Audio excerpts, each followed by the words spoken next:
James had not been out to push coaches or freight cars in the yard for several days. He was feeling miserable.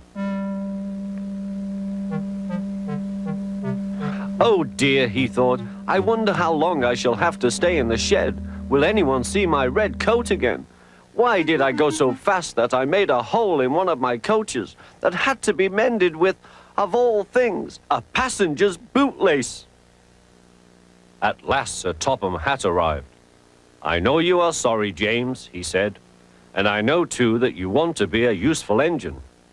People are laughing at my railway, and I do not like that at all. I will try hard to do my best, said James.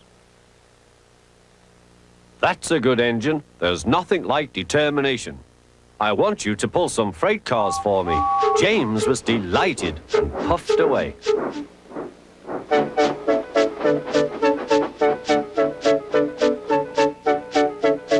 Here is your freight train, James, said Thomas. Have you got some bootlaces ready? And he ran off laughing. Oh, said the freight cars. We want a proper engine, not a red monster. James took no notice and started as soon as the conductor was ready. Come along, he puffed. We won't, screamed the freight cars. But James didn't care, and he pulled the screeching cars sternly out of the station.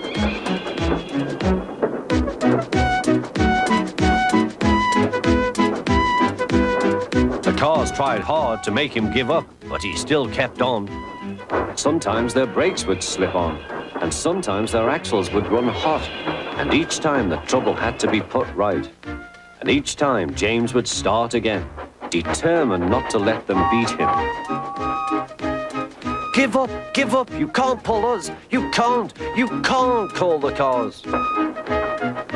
I can and I will, puffed James. And slowly but surely, he pulled them along the line. At last they saw Gordon's Hill. Look out for trouble, James, warned his driver. We'll go fast and get them up before they know it. Don't let them stop you. So James went faster, and soon they were halfway up. I'm doing it, he panted. Will the top never come? Then, with a sudden jerk, it all came easier. I've done it, he puffed. Hooray! It's easy now. But his driver shut off steam. They've done it again. We've left our tail behind. Look, the last cars were running backwards down the hill. The coupling had snapped, but the conductor stopped the cars and got out to warn approaching engines. That's why it was easy, said James, as he backed the other cars carefully down. What silly things freight cars are. There might have been an accident. Shall I help you, James? Called Edward. No, thank you, answered James. I'll pull them myself. Good. Don't let them beat you.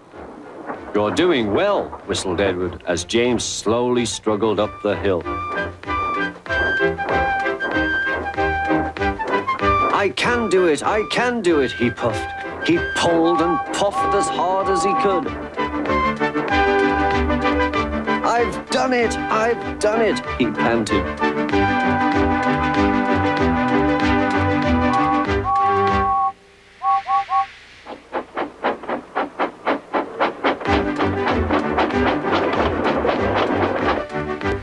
They reached their station safely, and James was resting in the yard when Edward pulled up. Beep, beep, he whistled. Then James saw Sir Topham Hatt. Oh dear, what will he say, he asked himself. But Sir Topham Hatt was smiling. I was in Edward's train and I saw everything, he said. You've made the most troublesome train on the line behave.